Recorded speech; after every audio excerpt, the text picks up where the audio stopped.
I mean, because GS is somewhat different from geology. It's more analytical, while geology is more technical. Very good, sir. Okay. So, like we are going, like in the first lecture, like we all discussed what is the pattern of this exam. And if we observe, like every year they are asking around 15 to 17 questions in history. And that's actually quite standard if we see other UPSC exam also. Like for example, here in 2021, they asked around roughly 17 questions from history. And 15 questions were there in 2020. So if you are able to answer say around 10 to 12 questions in history, so it will give you an edge. And if we talk about history syllabus, it's quite enormous. Trust me, even UPSC guys, they also struggle to finish it off in the limited period, and you people are having as it is 4 months. So what we are going to do here is we'll target certain areas where they are asking more questions actually, like this Indian national movement first of all. So most of you might be aware of events like say Dandi March or non-cooperation movement or 1857 revolt. So all these things come under your Indian national movement in the modern history. And like last year they asked I think 5 to 6 questions from Indian national movement alone. So you can focus on this part initially, and because you do have some understanding about this area, so you'll also find it relatively easier also to understand it. And apart from that, in history there are other sections also, like ancient history is there, medieval history is there. And if we speak about ancient history, they can often ask you questions related to specific terms or something that happened in the domain of art and culture. For example, if they are asking a question related to Harappan civilization, so they can ask you about any artifact or a particular site. Like this year, Dholavira was in the news a lot. Or government is building a maritime museum in Lothal, and Lothal used to be a dockyard in the Harappa. So in this way, you can also relate it with the current affairs. There is a good chance that a question in history could come up in association with the current affairs, because government is celebrating something, or they are commemorating any event, or they are honoring any personality. Likewise, say Statue of Unity when it was unveiled. So there can be a chance a question related to Sardar Vallabhbhai Patel could be asked. That's how you have to link history with the current affairs. And apart from that, art and culture is also somewhat part of history, because you can expect questions related to any particular architecture or a painting form, like Mughal school of painting was there, or Rajput style of painting was there, then developments in music, because they all come under into our collective heritage, into our tradition. So that's why this domain of history is quite broad. Now we'll see some questions which were asked last year in history.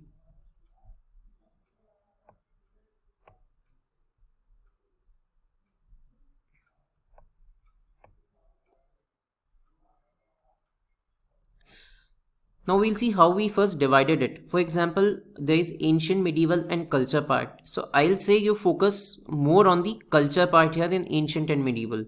Because if you are covering culture part, it will help you in covering both literature part, then architecture, as well as the various books or developments which took place during that time. And if we start with ancient, so if we talk about history, actually history can be a younger sibling of your geology, because in geology you look at an event in millions of years, but in history we are assessing it in thousands of years. And that's why I think geology people can appreciate history, because here we are studying the history of a society, history of mankind, and especially in India's context here. But in geology, you are studying the history of the earth, how earth evolved, how different layers of rocks came up. Then you also study fossils. Similarly, in history, we look at text. Like if a book was written during say modern period, so it can be a good source of information about modern period. Then similarly, if you have heard about these Sanchi stupa, so they also depict certain stories from jatakas or give information about Buddhist narratives.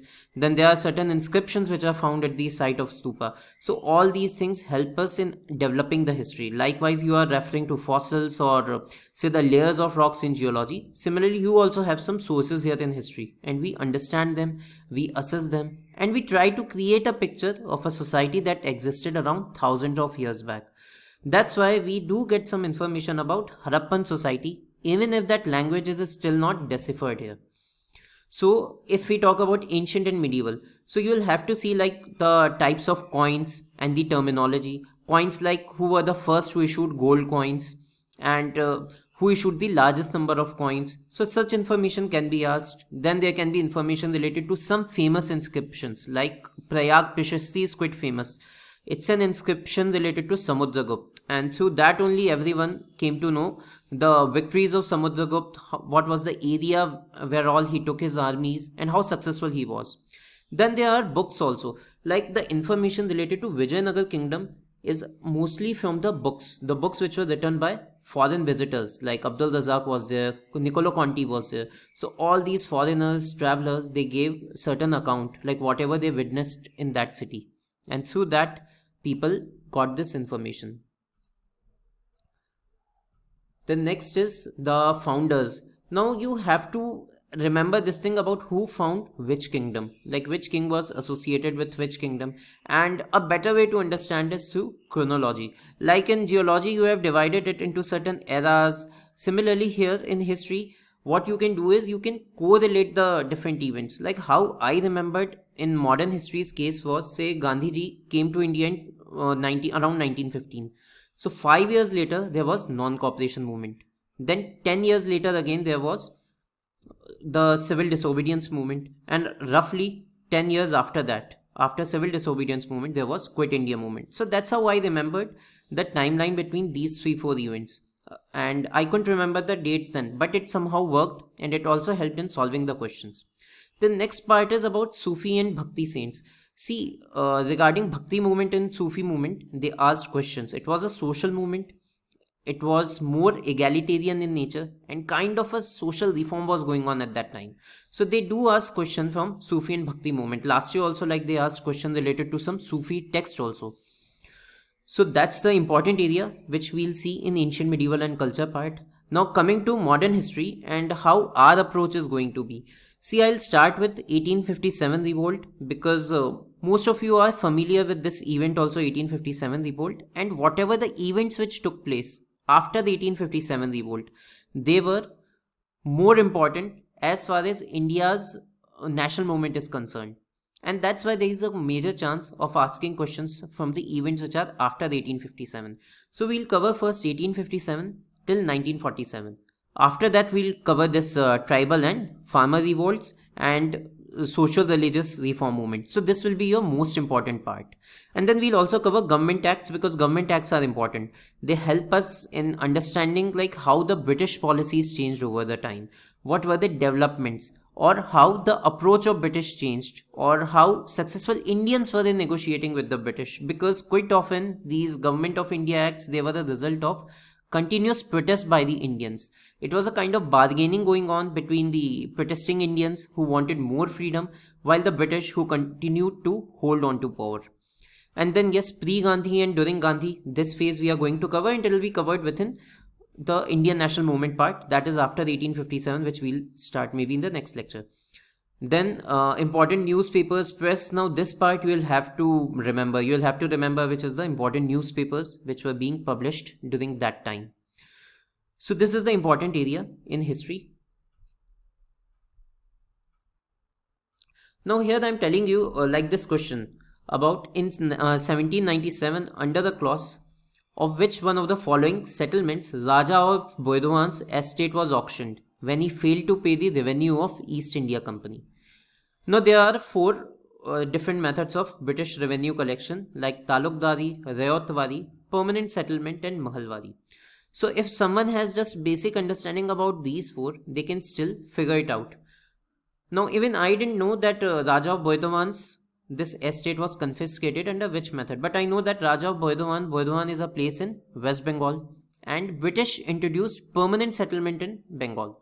So on the basis of this guess and this analytical thing, we can choose option C here. So that's how at times you will get certain questions in history where you may not have clue, but through correlation and through understanding, you can solve such questions. Now here also, like this question related to various types of rebellions, see, if you can use chronology here, you will be able to understand and eliminate the options. For example, all I remembered was that when India was getting independent, Tebhaga movement was going on around the same period. So Tebhaga cannot be the first option here. And if we talk about Deccan riots took place, as far as I remembered, because of some issue related to cotton. Because America was fighting for the independence, and some civil war was going on in US at that time, and some the issue was going on with respect to cotton prices. So Deccan riot cannot be the earliest one. So if you can eliminate two options, you can come up with one of the choices. So that's how option elimination can also work in history. Then this question is from reform and religious movements. Now here you will have to remember a few important facts, like with whom self-respect movement was there. And the problem with this question is that all the three, four names, they all are associated with South India. Because this movement was in South India, so maybe you could have eliminated it if a better option was given. But here you cannot use this logic also, like the person is from South India, so you can address it. So here you'll have to remember the option, like E.V. Ramaswamy Naikar was associated with self-respect movement.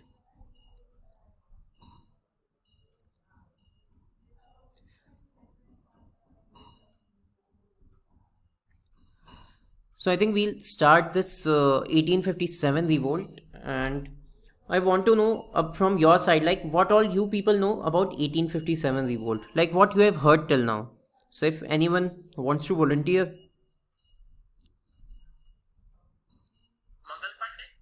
Yeah, good. Anyone else?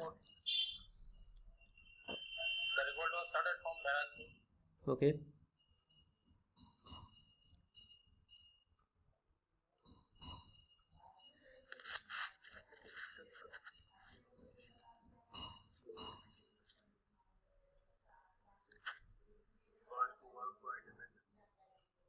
Okay, first war of independence. Okay, we'll come to that. First war of independence. And anything else, anyone?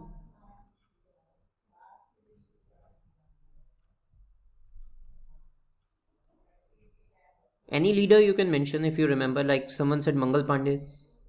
We had other leaders also, like Rani Lakshmibai was there. Yeah. Okay. So, like, you people have some understanding about this event. Like, someone said it was first war of independence, and then you were also mentioning the leaders. So, in this lecture of 1857 revolt, we'll try. Yes, Tatya Tope was another leader. Thank you, Rituparna. So, we'll try to assess here, like, what was the. Sorry to interrupt, sir. Maybe you can, put it in the full screen mode. Okay. Slide, so it will be more visible, if possible. Okay.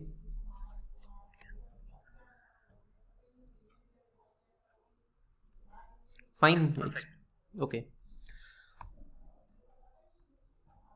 I think, yeah, these are some other questions also which were asked from modern history. And I think these questions were relatively easier that were asked last year. And once we are actually done with this modern history part, we'll be able to solve these questions. So if we see a part of the type of questions they were asking, you will get a mix of all sorts of questions. Like some were easy, some were medium, and some were tough. So our intention is that you should be able to solve the maximum number of questions here from this section. So now coming back to 1857 revolt, we are going to assess today like why this revolt took place and why only 1857. Like, was it really inevitable? This such an event of such a scale to take place when India was nearly under the British were dominating everywhere. Then what was the major cause behind this revolt? What were the various areas? Then who were the participants actually? This is something important, and you can expect questions related to who participated, what were the major centers of revolt, major leaders, and what was the major demography or the sections of society which participated. And then there are also certain issues, like history is always full of debates, and there is debate with respect to 1857 revolt also. Like someone said, it was the first war of independence, but not everyone calls it as the first war of independence. Like Savarkar, he called it first war of independence, but British, they are having entirely different approach towards this 1857 revolt. Even among the Indian historians also view it in a different light. While our national leaders at that time, like national leaders like Jawaharlal Nehru and V.D. Savarkar, they thought it can be an opportunity to motivate the masses, especially in the 20th century. when they were fighting against the British. So they actually use this as a galvanizing force so that people can be united, they can be inspired, and they can attack the British with all their might. So now let's begin this event of 1857. So one of the reasons why 1857 alone was because it was culminating. Had it not been this 1857, it could have been some other year. But this event of such an scale was very much inevitable at that time. And one of the reasons was the policies of British that were going on, because British, they were trying to conquer as many areas as much possible. They were trying to dispossess the native rulers. Now these native rulers, like say Nawab of Awadh, for example, he had been ruling for roughly 300 years or something in that area of Awadh. So people had certain affinity. They realized that now their local rulers who are there, who are supporting them, they are being thrown away, and now these foreigners are coming up. Then a problem with British was that, throughout our history, in Indian history, when Mughals came up, they became more Indians actually. They considered themselves as part of India. Same thing happened when Afghans, they invaded India earlier in the past. But for the first time, the British always looked themselves as Britishers. They didn't want to be the part of Indian society. They just wanted to plunder. They wanted to extract as much as possible from India and take it to England. So that was another reason why there was so much hardship for the common people. People were suffering left, right, center. There was economic exploitation. For example, there were land revenue policies by British. Like we just mentioned, permanent settlement initially when we were assessing the question. So they were imposing heavy land revenue on the common peasants. Then they could evict the people. There were zamidars and they had very strict laws. They had sunset clause. Like if the revenue isn't submitted, once the sun set, they'll start auctioning the land, the entire zamidari altogether. So that again created discontentment. Then there was a problem with respect to, like I mentioned about the rulers, the zamidars. Then there was problem with respect to sepoys also. Sepoys means all those soldiers who were part of the British Indian Army. And the problem with them was that at the end of the day, a sepoy also gets affected when his family is being affected. So when British took over Awadh, the farmers, they were suffering, and a sepoy can see his family was suffering.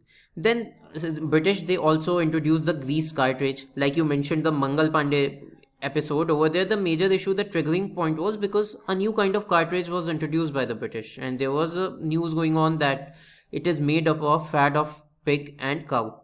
So sepoys, they felt their religion is being destroyed by the British. Then similarly, they used to get certain allowances when they were posted in far off areas, like say in Punjab or Sindh. But now British has stopped those allowances also. So sepoys were also suffering. Then peasants, because of the land revenue policies. Then there was issue with respect to traders also. Now the problem with traders was that British, they had a very differential policy when it comes to trade.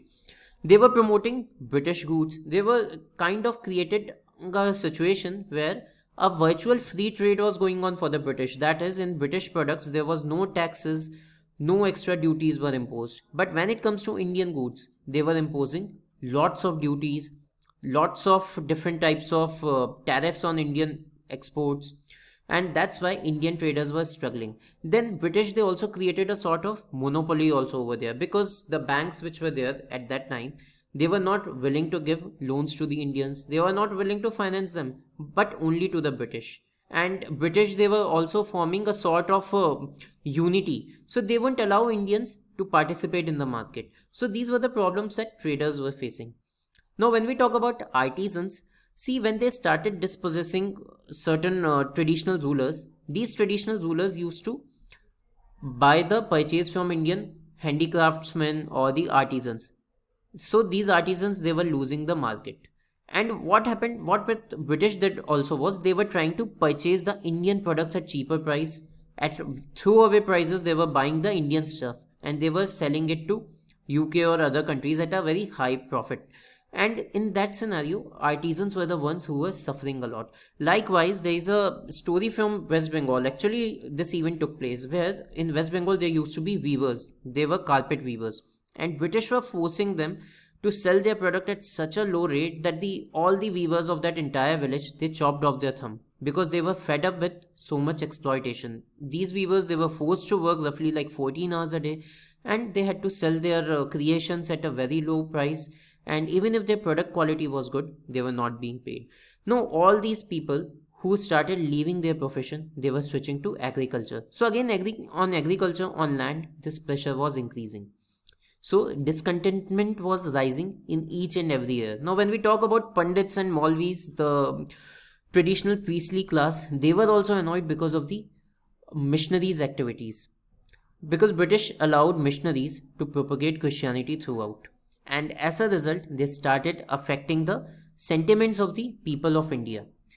So much so that they would look at the native religions with contempt. They would call like the natives, they are worshipping devil, and all sorts of names were called by them. They were harassed, and the kind of differential treatment that was existing, which was also harassing them. One more reason was that racism was also there. Like we all have heard about the story of Mahatma Gandhi, where he wasn't allowed to get into the carriage. Same way racism was there in the field of army or the armed forces or in other areas also. So which was also creating some discontentment. So this is the whole idea, like what was the triggering point. Now if we look more into the details, so first we'll start with the destruction of traditional economy, because economic factors, they were actually one of the very first which had more direct implications on the British. Because if a farmer is struggling to pay his debt, if a farmer is not able to get the revenue, if he is being harassed, or if a trader is not able to continue the trade, or the craftsman is forced to chop off his thumb, in that case, they all are going to resist. They'll be the first one who, because they are the ones who are suffering directly.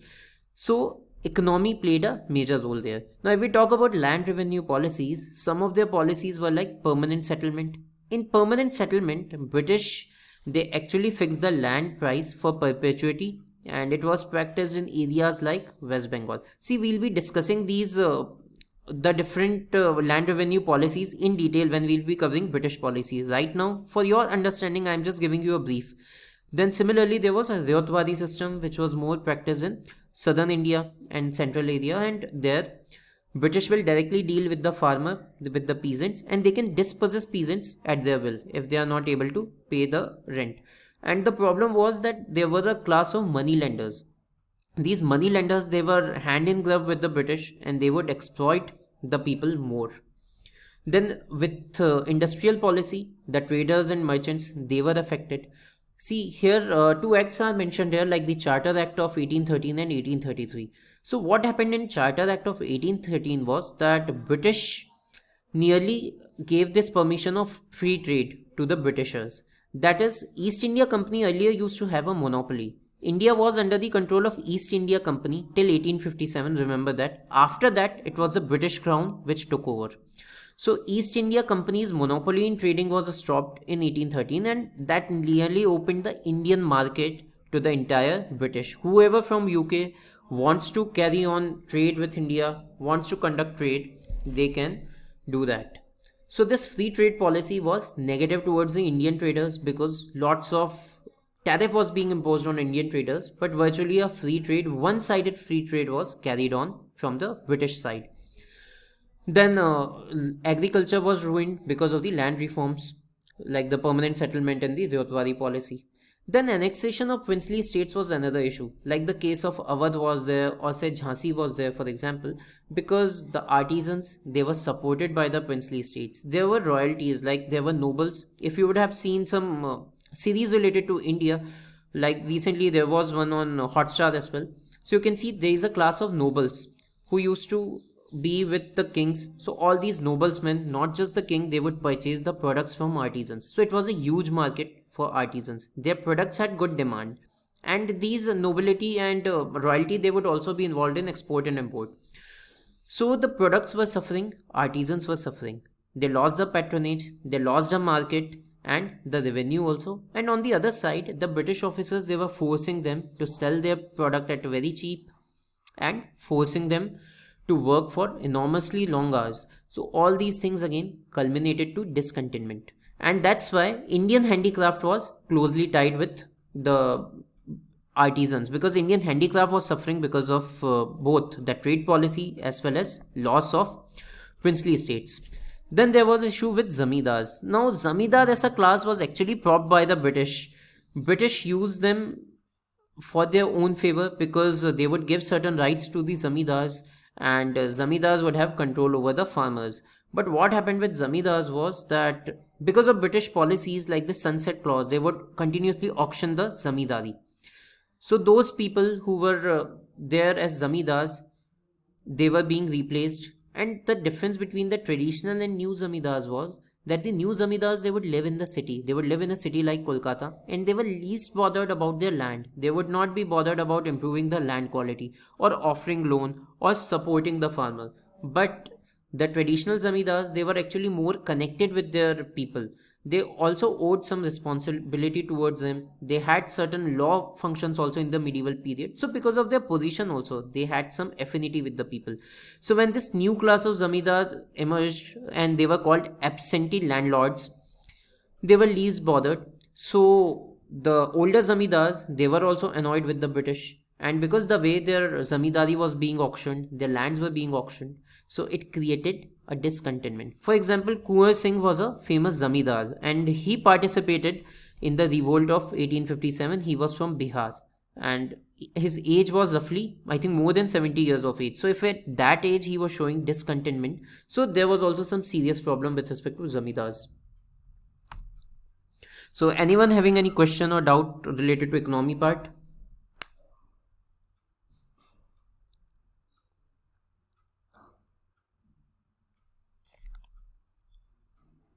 Any questions? Sir, is it possible? Can you write roughly or draw the points you are discussing, because it is less, it will be more engaging with us. Okay, sure. So I'll do that with the next part, right? With polity, I'll do that. Fine.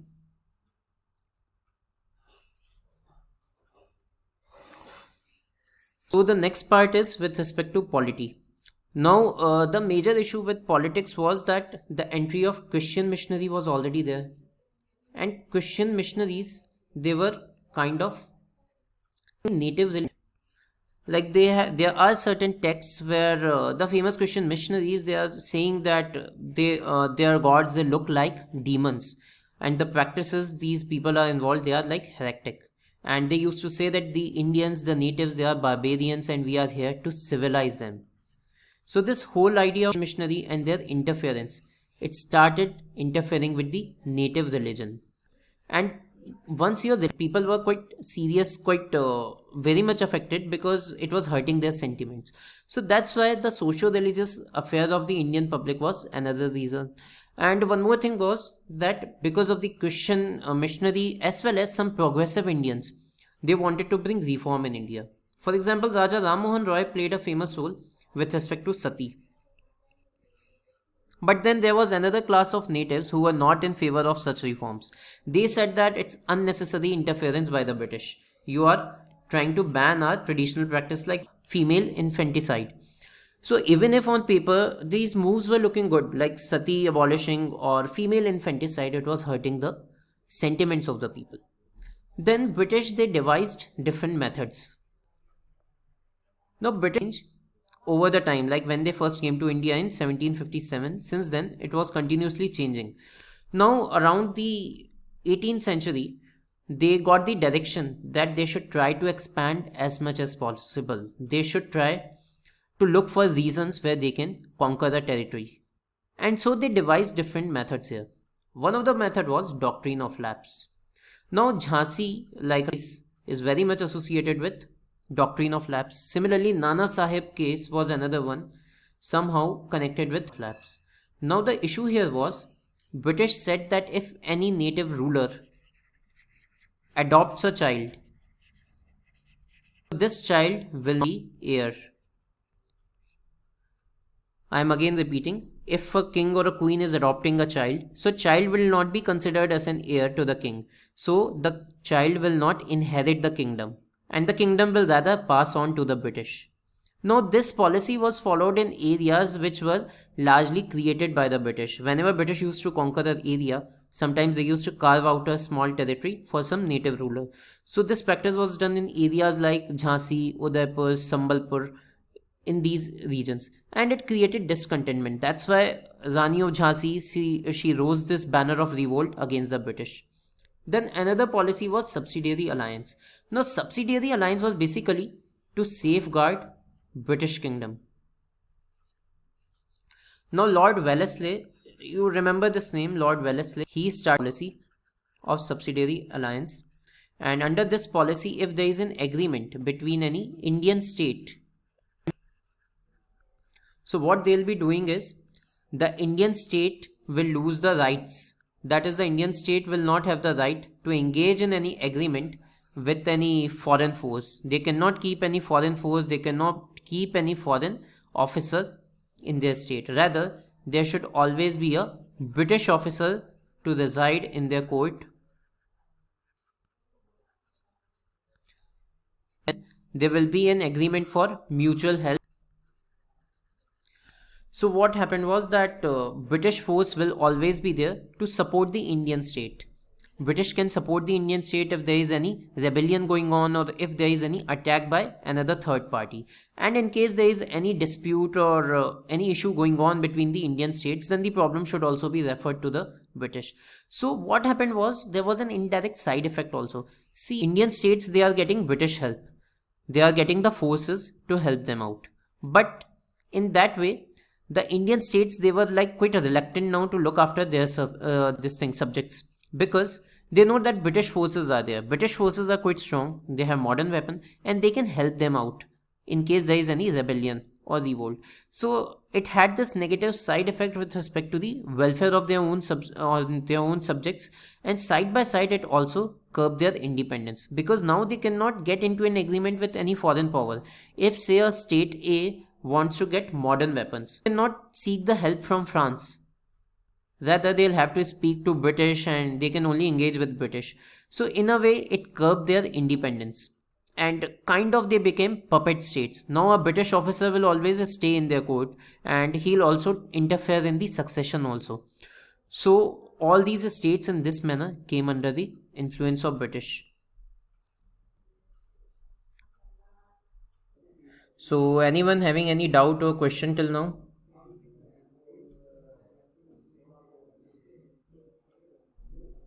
If any part like you are having difficulty in understanding, so we can take over.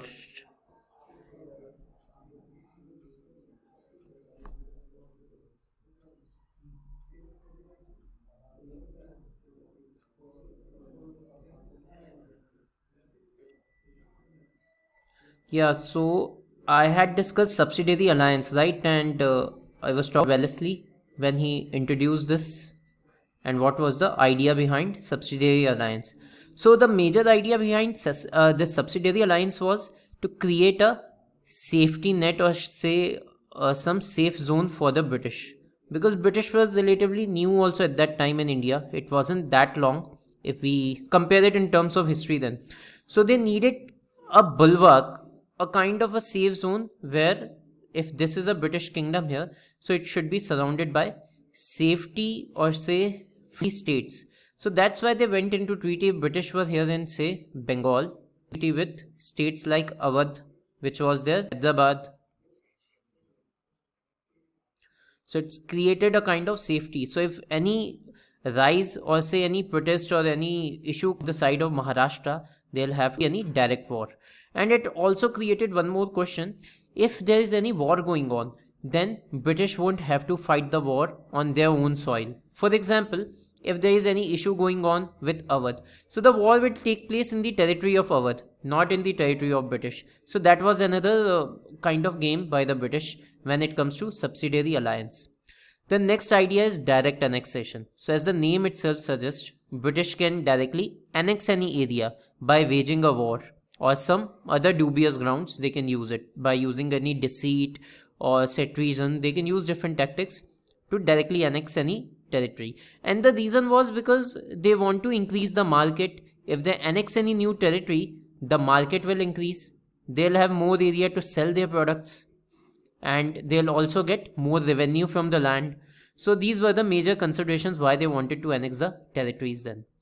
And if we talk about unfair policies, so the policy of trade and commerce, And the policies, they have already been discussed. I've already mentioned how differential tariff was being imposed on Indian goods. Then there was a policy of indirect subordination. So this policy of indirect subordination mean that the native states, like say Awadh or Hyderabad, if they sign subsidiary alliance with the British, so over the time British will try to maintain their superior position over them. So in case any issue comes up between Hyderabad and Awadh, so they'll have to refer it to the British, sort this issue directly. So in this way, it was a sort of indirect subordination where British maintained their superiority with them. Then there was policy of war and annexation. So this direct annexation is discussed here. Then there was direct subordination over the time, where it was more or less accepted that British is the dominant force. Now, policy of misgovernance was used to annex the state. Sometimes it's written as Awadh or sometimes as Awadh. That's how they write. Now, the issue with Awadh was that British wanted to annex Awadh, but they cannot use doctrine of lapse because Nawab Wajid Ali Shah was having many children. I think more than 10 he had. And they cannot use any other idea because they were very loyal to the British. They were supporting him. So they used this ground of misgovernance. British started saying that they are pained at the sight of Indian peasants, the Indian natives. There is gross misgovernance going on in this state of Awadh. And that's why they used this policy of misgovernance and they annexed Awadh. And that's one of the reasons why the participation in the 1857 revolt, as far as civilians or peasants or sepoys are concerned, they were majorly from Awadh because the people were directly affected and the native ruler was shocked as well as the civilians over there. They could see how they were suffering. And because British army also had lots of people from Awadh and Bihar region, and somehow the soldiers, they were connected by their family, so their participation was also more. Then absentee sovereignty character of British, by that it means that the British, they had all the power but they had no responsibility. On the other hand, the natives, they had the responsibility. On the other hand, they didn't have any power. So this mismatch actually kind of makes it absentee sovereign, the mismatch between power and responsibility. And that's how British governed the Indian territories then. Whether initially it was the case of Bengal, like when Robert Clive initially he controlled the West Bengal, they did the same. Nawab had no power but all the responsibilities. Same thing was happening in the states where subsidiary alliance was also more, because over the time British interference was increasing. And then denial of certain rights to Mughal rulers. See, when British were there, Mughal rulers, they didn't have that much power, but in the imagination of public all usually looked at Mughals as the rulers of India then. So when they were denied rights, people felt that they are respecting their traditional rulers. So even if Mughals, they were under the protection of Marathas before, the public imagination cannot be changed by them. So reducing the powers of Mughals affected them. Next issue is of administrative. Now British, when they came to India, they actually brought certain reforms. Like they had certain codes were there, like criminal were reforms by the British. They tried to separate administration with judiciary functions so that there cannot be any conflict of interest. Then they tried to reform the judiciary also. They tried to set up different types of courts. And earlier there used to be different laws according to different religion. Like Muslims were tried according to, Hindus were tried according to Hindu code. But what British did was they brought a uniformity here. They brought uniform laws. So even if these developments, they appeared to be positive, there were certain negative aspects to it. For example, now the courts and the legal process was very costly. Those who have the power, those who have the influence, those who have the money, only they can get the benefit of the courts. And because majorly money lenders and zamindars, they would exploit this system and get things done in their favor as compared to a common peasant. And a peasant will actually struggle to get the justice done. Then similarly, if we talk about the police or at the lower level especially, there was rampant corruption. So much so that the British Governor General, there was Robert Clive, as well as Hastings, there were charges of corruptions against them. They tried in England. They were looked at in a terrible way in England. Like whenever these officers they served in India and they went back to England, they were called nabobs. Nabob was an anglicized term for a nawab, and the reason was that they were amassing so much wealth from India, and that's why India was a more sought after posting for these officials, also British officials, because they can conduct their private trade, they can amass as much wealth as much possible. So this corruption was harassing the general public. Next, we have socio-religious reforms. Now here I'll just show you what were the major acts or what were the major reforms that affected them. For example, like Lord Wellesley, he abolished female infanticide in 1802. So on the surface, it's a positive initiative, but then again, it was more like interfering in the domain of natives. You are interfering in their socio-religious and cultural rights. Then same thing happened with abolition of sati. Like William Bentinck did actually some decent work if we compare him with other governor generals because of his social reforms as well as various initiatives he took place. But that doesn't mean that it is going to please the masses of India. If these reforms appear to be good, they were not going to be accepted by the people. Then Widow Remarriage Act was passed in 1856 by Lord Dalhousie, and Ishwar Chandra Vidyasagar, he campaigned a lot for widow remarriage, but neither the act was successful nor there was acceptance by the public. Then when women started going to schools, women started going to colleges, people, the natives, they continued to look at in a very negative manner. They felt that now women, they'll dominate men. That was the approach by the natives. So all these policies, even if they appear to be good, they were not so accepted by the people. And also Christian missionaries played a role here, because some of the policies, they were influenced by the Christian missionaries. Their aim was they wanted to civilize them. Even British, they had this philosophy of white man's burden. White man's burden meant that British have this to civilize the barbarians, they want to civilize the uncivilized world. So that's why they are on this mission, and it's white man's burden. They are trying to reform the Indian society. So you can say that the idea behind socio-religious reform was not just the British generosity, but also the influence from Christian missionary side and the idea of racism, that they want to civilize this world. Then there were certain controversial legislations also, like Religious Disabilities Act of 1856. Now, according to this act, this was passed under the influence of Christian missionaries, and the intention was to propagate Christianity here. And the reason is that if a person has changed his religion, then the person can still inherit the property. Now, this was something which was in contravention to the Indian laws, which were there, the traditional Indian laws against the spirit of Dharma Shastra. So people also realize that this is their method in which they want to convert people to Christianity, and they'll also get the land, they'll also get inherit their property. Then similarly, British started taxing temple lands, mosque land. They are started taxing mosque, and they were also giving grants to Christian missionaries. So in a way, it created an image where they are targeting the Hindus and the Muslims, they are targeting their religious structures, and on the other hand, you are giving concessions to your religion. So this whole religious idea, it was again something which went against the British. Then racial discrimination and white man's burden, I have already discussed. They were even within the armed forces also, Indians, they rarely got good positions, and even in the British admin also, Indians were mostly in the lower positions. There was discrimination even in judiciary also, like an Indian judge cannot try a British subject. Only an Englishman can try English.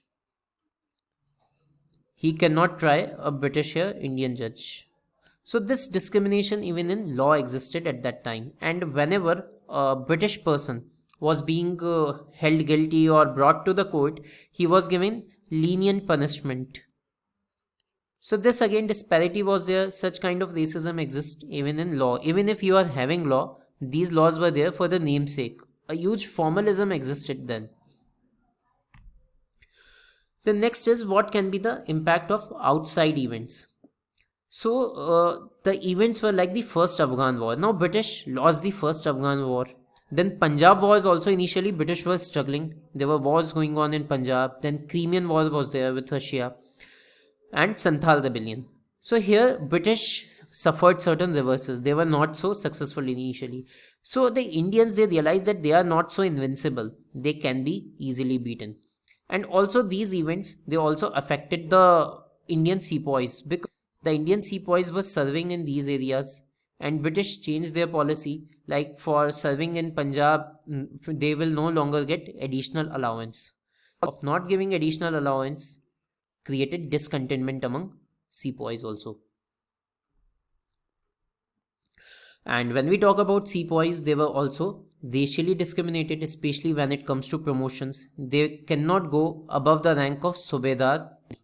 So these limitations were there. Like at the end of the day, everyone has an aspiration. You want to rise, you want to see yourself in a higher position. But if you are not getting that, if you are not going beyond the rank of Jodhar or Subedar, then yes, it is going to affect them. And foreign service allowance, like I mentioned, that was also being denied. And then we have to see that a Subedar or a sepoy was also a peasant in uniform because they had connections with their land. They have the family is having land, so they are basically peasant by heart. And if their family is suffering, if they have to pay enormous land revenue, in that case, they'll also be discontent. So that was another area why discontentment was there among the sepoys. The next is annexation of Awadh. Now, annexation of Awadh is another event which led to large scale discontentment. And one of the major issue here was that in Awadh, most of the sepoys they were from this area. So protest was also more here. And the way Awadh was annexed, they talked about misgovernance like I mentioned initially. And people felt that it was unnecessarily the native ruler was thrown out. So if you are a native ruler without any consideration, without any addressing to the problems which people were facing, they felt it was being unjust. Apart from that, the religious beliefs, the other prejudices with respect to sepoys were also affecting them. For example, Lord Canning, he was the last Governor General and we can say he was the first Viceroy. He was the Governor General during 1856, 1857 revolt. So you remember this name, like they can ask this fact, like who was the Governor General during 1857? So Lord Canning. So he came up with Service Enlistment Act 1856. And by this, the natives, they cannot perform rituals in the military camp. So these restrictions were there, which people felt that they are crossing their boundaries. And similarly, often the people they were posted overseas where they have to cross seas. And Hindu religion at that time, it condemned crossing the sea. It was more like you are losing your religion if you are crossing the seas. So these practices also affected the natives. Then apart from that, the immediate cause, this is the immediate cause about the greased cartridges where a new Royal Enfield gun was introduced and it was said to be operated by greased cartridge. Now what sepoys used to do was they have to chew this piece of cartridge, remove the cartridge, fill it in their rifles. So if you are removing it by your mouth, and the rumor is that it consists of a fat of cow and pig. So that was something which hurt the sentiments of both Hindus and the Muslims. So that's why that was the immediate spark which took place. So now we are done with the major causes, like what are the reasons. So if anyone is having any questions or queries, you can ask.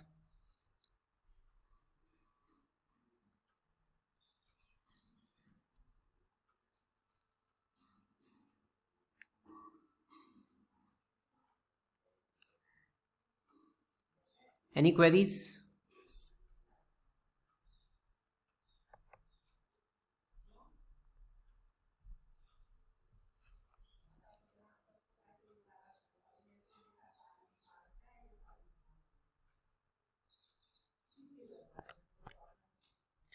Okay, so now we'll move ahead with the next part, how this revolt progressed.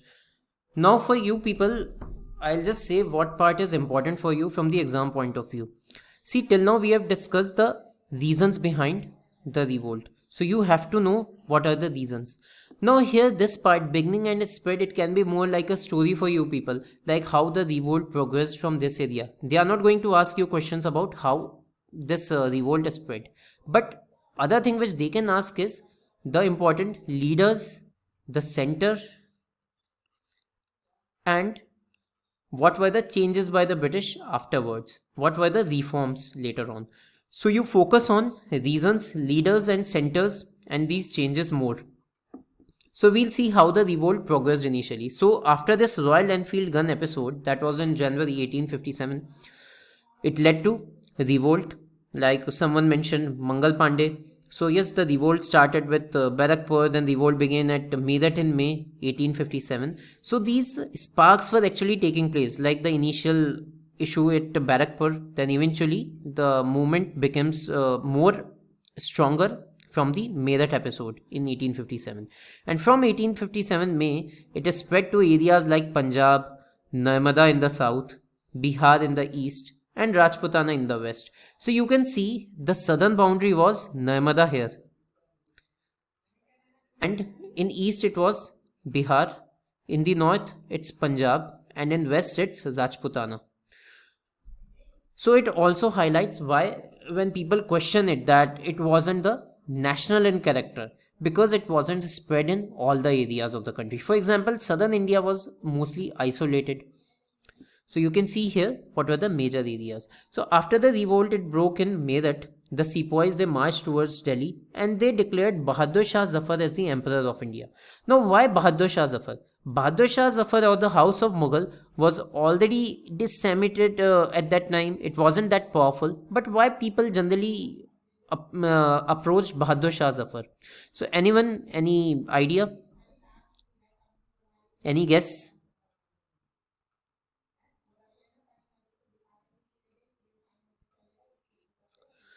Okay, so people proclaimed Bahadur Shah Zafar because still in the eyes of the public, they looked at the house of Mughal for their leadership. He was their traditional leader then. So this tradition, this imagination of the public, they proclaimed Bahadur Shah Zafar. But Bahadur Shah Zafar was very old at that time. He wasn't that strong and he couldn't provide the necessary leadership to them. And as a result, he became a symbol of this political unity, the house of Mughal. And as a result, there was a unity among the Indian population also, because whether the Hindus or the Muslims, they all accepted him as a leader then.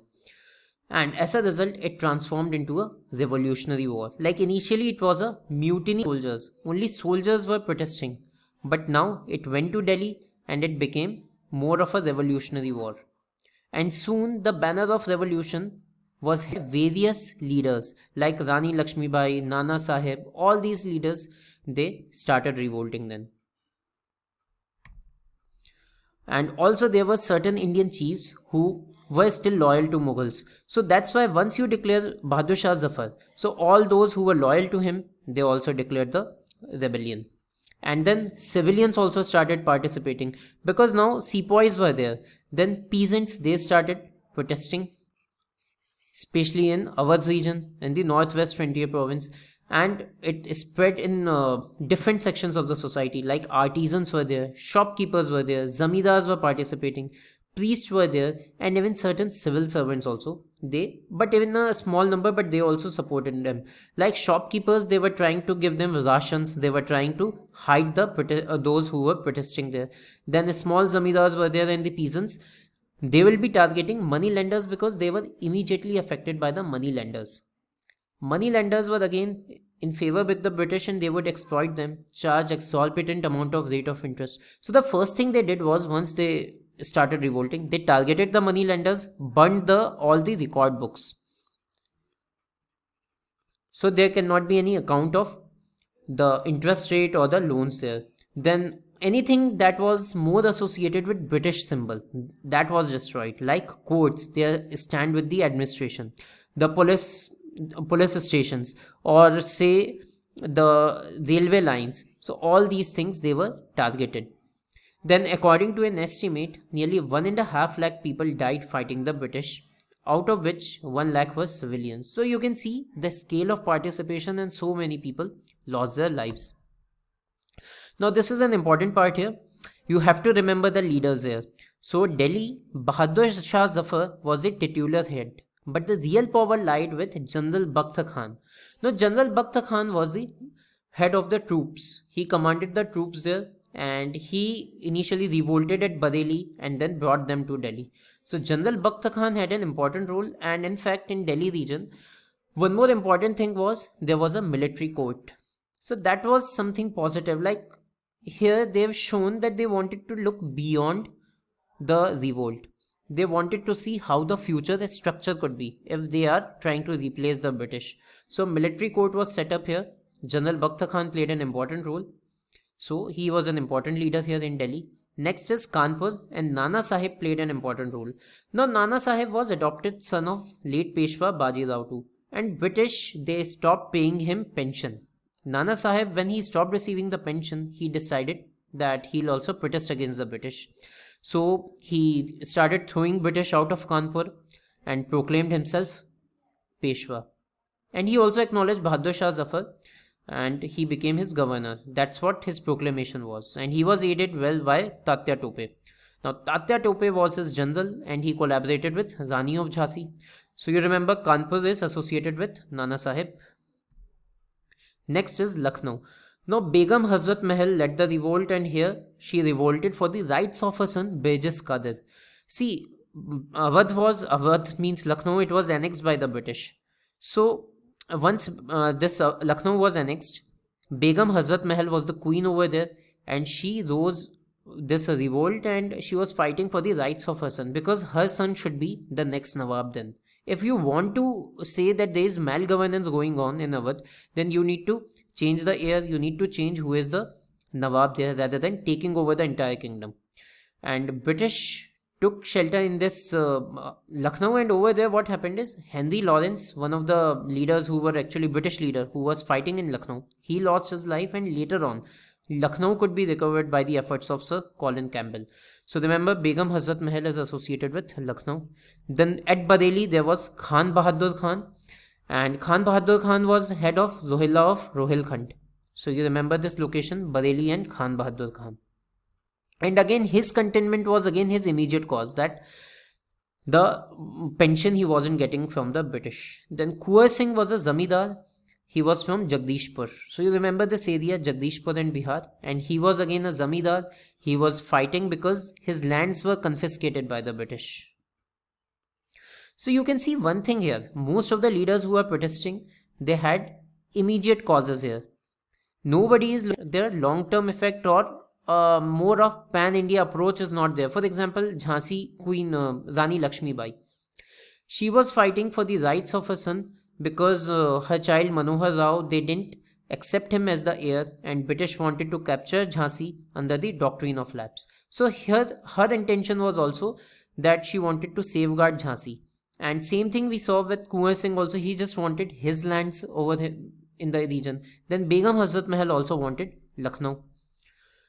Then in Faizabad there was Maulvi Ahmadullah, and he was head of the Wahhabi sect, and he also revolted. He supported Begum Hazrat Mahal, and it was a good example of communal harmony because in Faizabad, in this region, both Hindus and Muslims, they actually fought against the British, and the disputed sites were handed to the Hindus in solidarity. So there was good Hindu-Muslim unity also. That's another hallmark of 1857 revolt. So remember the leader here, Maulvi Ahmadullah from Faizabad. Now we have to see how and why this revolt got suppressed. So here, see, we all have heard that the Sindhiyas, they actually supported British against Rani of Jhansi. So just like Sindhiyas, there were many native rulers, and these native rulers, they supported the British, and later on they were awarded also. So the support of rulers, they played a major role in suppressing this revolt. And even the British officers, they said that the native officers, the native rulers, they acted like bulwark against flood waters. The flood, it was this bulwark which saved them. So if we see the events here, so the event was gradually the whole revolt was suppressed, and it started with the British recapturing Delhi in September 1857. And they exiled Bahadur Shah Zafar to Rangoon, where all his life, the remaining life, he just hoped to return back to Delhi where he could be buried. But that didn't happen, and he had to die in Rangoon in 1862. And all of his sons, they were massacred. Then, with Delhi was falling, the revolt lost its focal point, a rallying point, for example. And once Delhi was lost, the different areas, they also started losing control. They were again going back into the British control. And once the revolt ended, it was the Indians they had to suffer, because British, they came heavily on the Indians. They had to pay the cost of the revolt, the sufferings of British felt. So everything was extracted from the Indians, and for that they introduced this income tax, and they used to charge a lot of tax on the Indians. Now, if we see what are the major causes of failure of this revolt, so one of the major areas is that there was lack of coordination. First of all, see, the revolt took place in isolated areas, like here it is taking place in Jhansi, then something is happening in Kanpur region, then in Delhi it's happening, and something took place here in Meerut. But there was no coordination here between all the leaders. So if they are winning here in Jhansi, they won't be receiving any support here from the nearby area like Kanpur or Lucknow. Or if they are British started dominating Kanpur, they won't get any support. The rebels, they won't get any support from Lucknow region. So because of this lack of coordination and also their own ambitions, the movement was doomed to be a failure, because the leaders, like I mentioned initially, they had many local concerns. They were more bothered about their immediate demands. Like they wanted to take over their lost estates, or someone wanted to gain the control over their principality, or someone was fighting for their own pension. But there was no pan-India outlook then. So that also played a major role, and their independent agendas and lack of coordination. Then the other issue is limited territorial extent. Like some critics say, it wasn't the national war.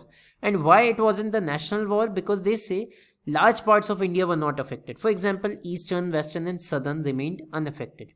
They say that only 1/4 of the area and less than 1/10 of the population participated. So how can it be a national war?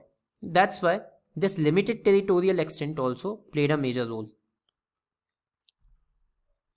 Then there were certain classes which didn't participate. For example, the big zamindars, especially these absentee landlords, they didn't participate. Money lenders, they continued to support the British. Then big merchants, they were also supporting the British. Apart from that, the educated Indians, like Indian intelligentsia, it existed then, but it wasn't not in that much number. The number was less. Revolt is forward looking. Now, why they're looking? Because they felt that what are they trying to do is they are trying to reinstall the older structures. For example, whatever medieval structures that used to exist. So if you want to replace the British, you are not moving us towards the path of modernity. There is no modern education. There is no any modern idea about laws or courts or anything. Rather, you are trying to reinstall what existed in the past. So you are kind of dragging us back to the past area, and that was the reason why intelligentsia didn't participate. They felt that at least British are taking us in the path of modernity.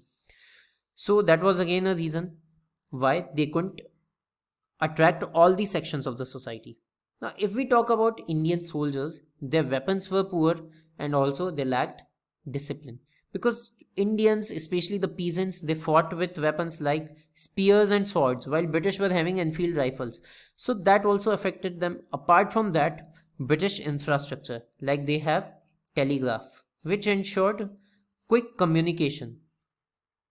So this communication played a role, and British, they could communicate in a fast manner. Then there was a railways also. Their supplies, their forces at a faster rate as compared to the natives. So it also played a role, and they also got the information. They can easily communicate about the movement of the rebels, and they can prepare in advance. Like, okay, if rebels are sighted in, say, area like Lucknow, so they can give the information to Kanpur, like rebels are approaching here. What is their strategy if they get any kind of tip? So these were certain advantages which British had. Then the mutineers, they didn't have any forward-looking program. Like they didn't know what should be the future course of action. Once you replace the British, how you are going to move ahead. and unity was also lacking between different areas. There was lack of coordination. But we have to accept one thing, because in 1857 the idea of India wasn't exactly existing then. Because see, British, when they suppressed this rebellion, they used Indian sepoys only, but from different areas. For example, they can use sepoys who were there from South India to quash the revolt in Awadh region. So this idea of unity, the modern idea of India, didn't exist then. So this national consciousness was completely missing. And that thing was seen even among the native rulers also, because they were more bothered about their immediate concerns. So if this whole national idea was missing, so unity cannot be attained. Now, one important factor was Hindu-Muslim unity during the 1857 revolt, and this thing actually guided the future course of British policies, because later on, because of this Hindu-Muslim unity, British followed the policy of divide and rule. So we'll see the instances like how Hindu-Muslim unity was observed here. So the first impulse, like whenever Hindu sepoys, they were marching to the Delhi, so they just recognized Muslim Mughal emperor in Delhi. So they were recognizing the Mughal emperors. So again, it showed that the Hindus were also accepting Mughals as their rulers at that time. Then Hindus and Muslims both were part of the forces of the respective rulers. For example, in Awadh, there were lots of Muslims were there. Like Nana Sahib had Azimullah for propaganda. Lakshmi Bai also had Afghan soldiers with her. So Hindus and Muslims, they served the native rulers well. Then there was a cooperation among Hindus and Muslims at different levels, right from people to people. Say if there are the Hindu shopkeepers, so they'll be giving supplies to the Muslim. They'll provide food to the Muslims. If there are soldiers, then soldiers will help each other out and also protect the respective population also. So in that way, there was some support with each other. Then there was immediate ban on cow slaughter. So wherever the revolt was successful, they'll just impose the ban. Even if Muslims are there in a region, they'll also ban cow slaughter. So you can see there was a mutual respect for each other's sentiments. They recognized that both were actually suffering under the Christianity onslaught as well as the British policies. So this unity could be seen. So it also shows that the communal politics wasn't that much could be seen before the 1857. It was mainly a product of the future British policies which emerged after 1857. Because if we talk about after 1857 events, for the first 20-30 years, Britain called it a Muslim conspiracy, the 1857 revolt, and they targeted Muslims. After that, they started appeasing the Muslims and started targeting the Hindus. So that's how they carried on this divide and rule policy, and over the time, this communalism, it got much more ingrained in the society and eventually leading to our partition. Now let's see what was the nature of the revolt. So in history, there are multiple debates. So if we talk about history debates, some called it Sepoy Mutiny because they said the major participation was by sepoys. While V.D. Savarkar called it a planned war of national independence. He called it first war of independence. Then on the other hand, Lord Canning, who was the first viceroy and the governor general, then 1850s during the 1857, he called it revolution. While there is a historian, Tarachand, he said that it was the last attempt by medieval order to regain its lost power, prestige and privilege. And by this statement, he means that the whatever medieval structures were there, for example, Nawabs or the Mughal Empire, they were basically medieval in nature. Their outlook, their approach, their structures. So through this revolt, it was their last attempt where they can regain their old position, their prestige, and they want to reinstall what was lost then. Then there is a historian called S.N. Sen, and he said that it was neither the first war nor the national war of independence, and it was also not even a war of independence. And by that he meant that the native rulers, they didn't focus on national independence because idea of nation wasn't there itself. So we cannot call it the first war of national independence. So they won't be asking you about these different opinions in the paper as such. They'll be mostly asking objective type questions. So this is just for your broader understanding about the revolt here. So general agreement now is that it wasn't the first war of independence, but it did sowed the seeds of nationalism because it could inspire the people. It could inspire the future generations. And they can look back at this revolt that once they rose into revolt and they fought against the British. So even we can fight against the British. So that's why, just like the Julius Caesar, for example, Julius Caesar played a major role in the history. Like if you would have read in your class 10th English books, like once he died, he became a force of unity for the Roman Empire. So same way, this first war of independence also played a role, where even if it wasn't the successful, but it could inspire the people, it could motivate them and help in launching further national struggle. Now let's see what were the consequences here. So this revolt, it shook the British actually, and British knew that now they have to bring certain changes, and these changes had to be in their policies.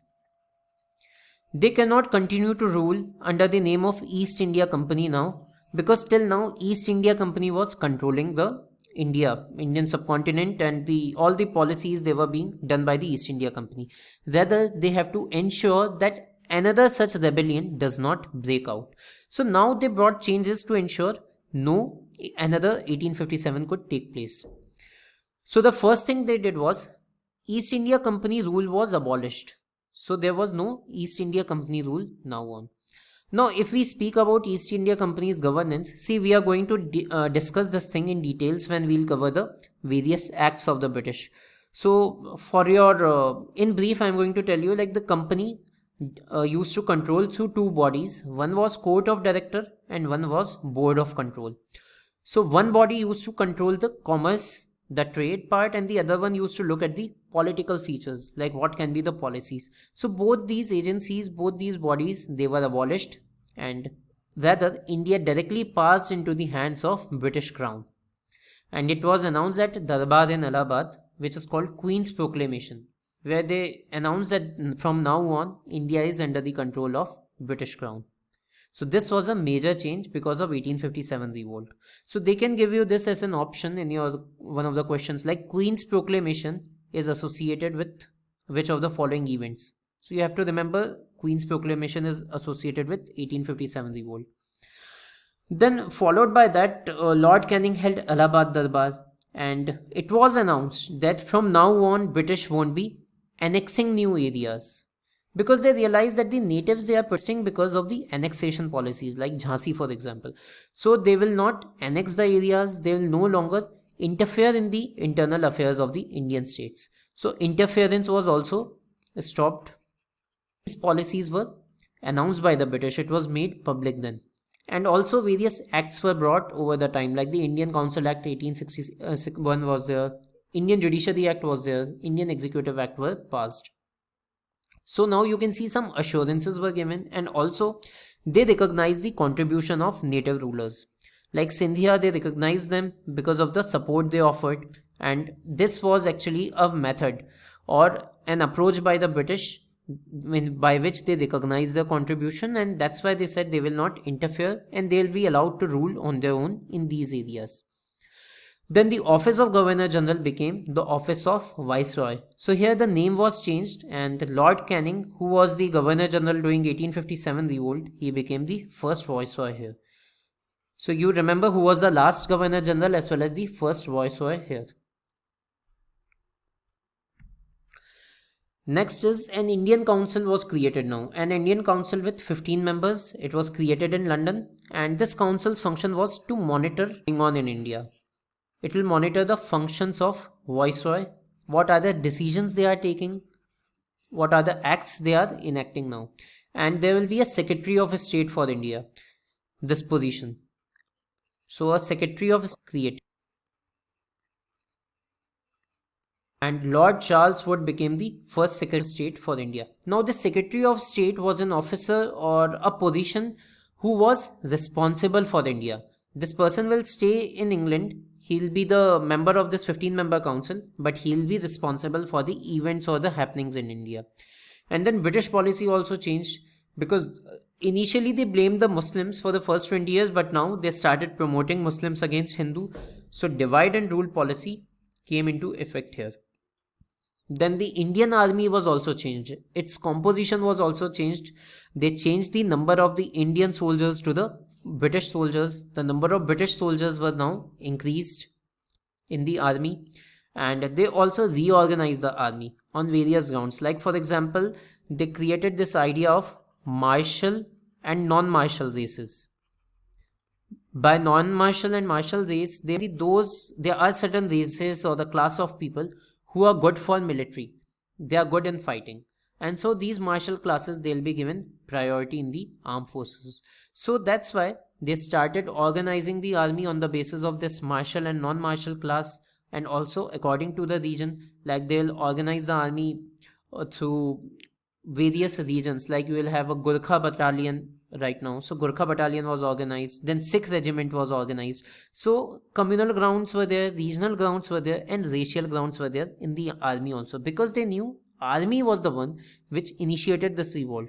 So we'll ensure that there shouldn't be any unity in the army itself. Then they wanted to cover up their losses, and they started charging heavy taxes on the Indians. So the income tax was levied 1860 onwards, so that Indians have to pay for it. So that's how the changes were brought by the British, and you have to remember these changes because they can ask. For example, this Queen's Proclamation, like I discussed, or the East India Company rule was abolished. Then this position of Secretary of State for India was created. So this is also important. They can ask because the role of Secretary of State for India continued till 1947 actually. It continued to play an important role. So these were the major things. Then this policy of divide and rule, it is also something important here. So anyone having questions, you can ask directly.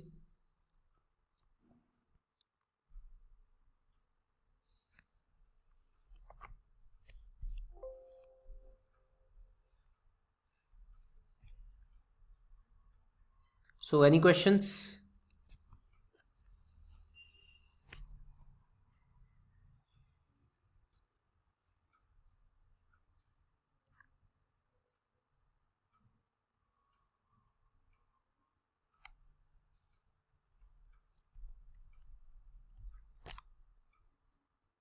So Secretary of State responsible to whom? He'll be responsible to British Crown initially.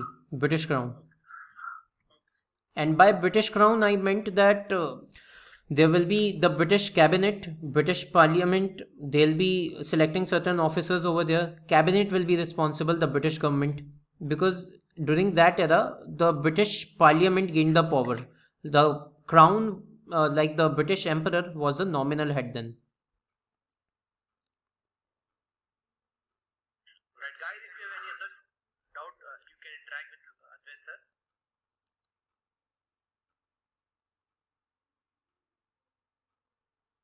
Sir, who is the first Governor General? Lord Warren Hastings or Lord William Bentinck? See, the thing is, Governor General of Bengal was Warren Hastings. Governor General of India was Lord Bentinck. When they initiated it, they started with Governor General of Bengal was created for the first time, and later on, Governor General of India post was created.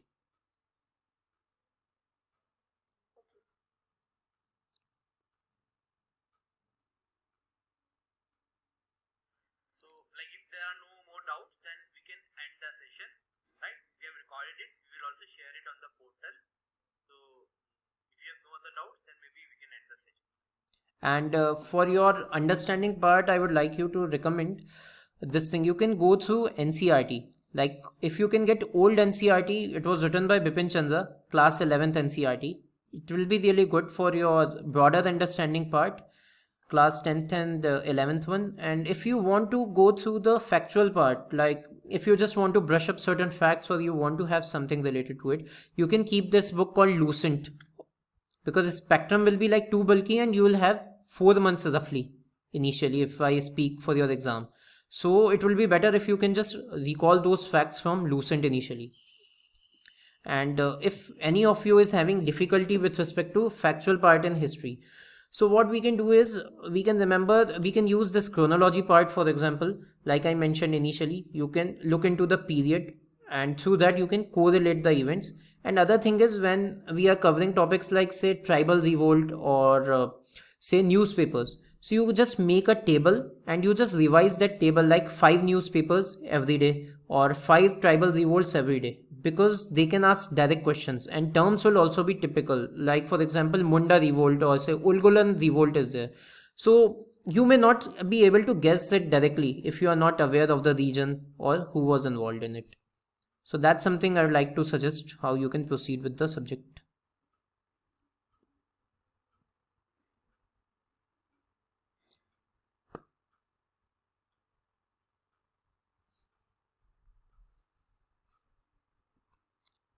So anything else? Any other query regarding any book or reading material?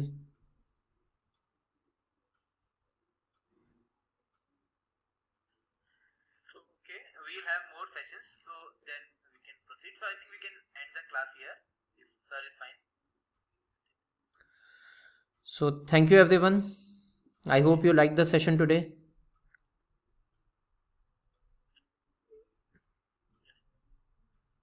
Fine, I'll end. Okay. All right. So I'll share this session on the group and I'll intimate you about the next class.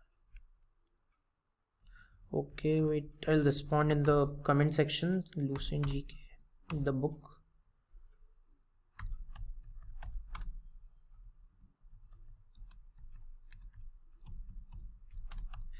See, you can also refer the new NCERT as well. And because they can ask, because it's NCERT, so they can ask certain facts directly from NCERT. So it will be better if you can highlight the NCERT, you can read the NCERT. Though we'll be providing you facts, we'll be trying to cover all the necessary facts, but for your own satisfaction, you can go through them. The new NCERT as well.